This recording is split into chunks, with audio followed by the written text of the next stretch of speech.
ഇങ്ങനത്തെ അരിയോളം ഏതോ അരിയോളം എടുത്താൽ മതി. എന്നാലും ഇതിങ്ങനെ വെച്ചാൽ മതി. അതൊക്കെ ഞാൻ കൊടുക്കാം. തവിട്ടൊന്നും വരില്ല. അമ്മമാരെ ഒന്ന് വഴക്ക് പറയും. പക്ഷേ എൻ്റെ അമ്മ വഴക്ക് പറയില്ല. എൻ്റെ അമ്മ നല്ല അമ്മയാണ്. എന്നെ വഴക്ക് പറയില്ല. നിങ്ങളുടെ അമ്മ അടിച്ചു കുട്ടിക്കും. എൻ്റെ അമ്മ നല്ല കുട്ടി പോലെ അമ്മ. ഇനി ഇത് കേട്ടോ, ഇതിങ്ങനെ ക്ലേ വെച്ചുണ്ടാക്കിയതാണ് കേട്ടോ.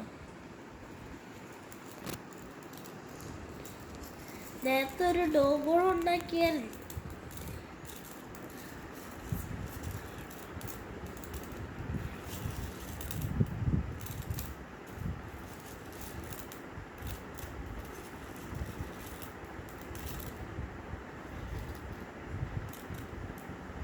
റെഡിയായി. എല്ലാവരും സബ്സ്ക്രൈബ് ചെയ്യണം, ലൈക്ക് ചെയ്യണം, ഷെയർ ചെയ്യണം കേട്ടോ. ഇതാണ് എൻ്റെ സാധനം.